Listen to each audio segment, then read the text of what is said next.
Make a date with Reverend Dr. Ebenezer Markwei at 6 a.m. from Monday to Saturday on Graphic Online via Facebook and YouTube as he expounds on matters of faith. Graphic Online, truth and accuracy every day.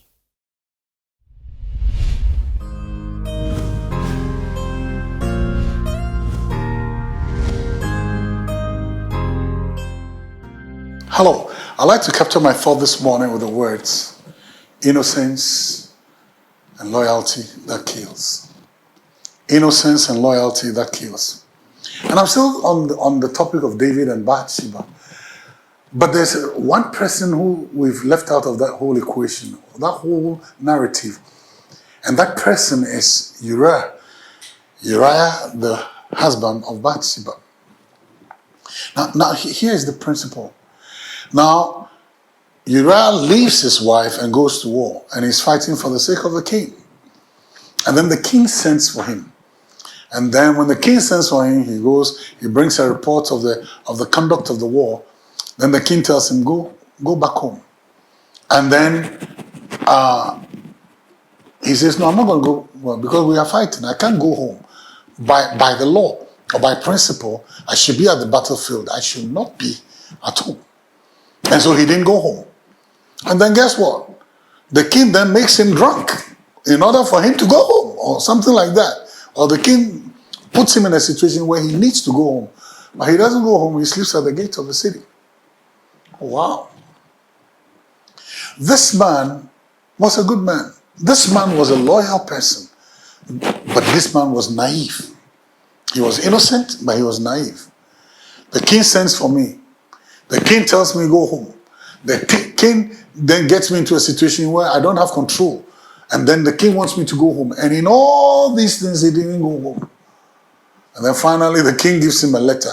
And the letter he was carrying, that very same letter said he should die. Wow. Now, he was innocent. He was naive. And he died. But the king is a very wicked man. I mean, you made the guy carry his own death sentence. You made the man carry his own death after everything that you have done. You made the man carry his own death sentence. That is wickedness. You took advantage of his innocence. You took advantage of his loyalty. You took advantage of his naivety and you killed him. You did. You took advantage of the love that he had for you, and you took advantage of the passion that he had for you, and you abused it and you killed him. And you gave him a letter carrying his own death sentence. What kind of cruelty is this? And that shows you sometimes how wicked people, men can sink so low in wickedness. That's what David did. And Uriah was naive, and he was innocent, and he was loyal, and he paid a price for it. You know, sometimes you need to shine your eyes. You need to walk wisely. Be wise as a serpent, but harmless as a dove. And sometimes you need discernment. And sometimes you need God. You need to hear the voice of God warning you of clear and present danger. That was. And David did all these things to cover his sin and to cover his mistake. He sacrificed the person to cover his mistake. And that's where I am. He sacrificed innocence. He sacrificed naivety. He sacrificed loyalty to cover his shenanigans.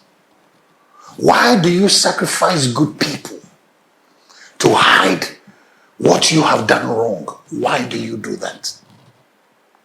That is wrong. They did no wrong with that. Why would you sacrifice them? Why would you push them to the extent that they have to pay a price, a costly price, to cover your mistakes? And that is the challenge of leadership.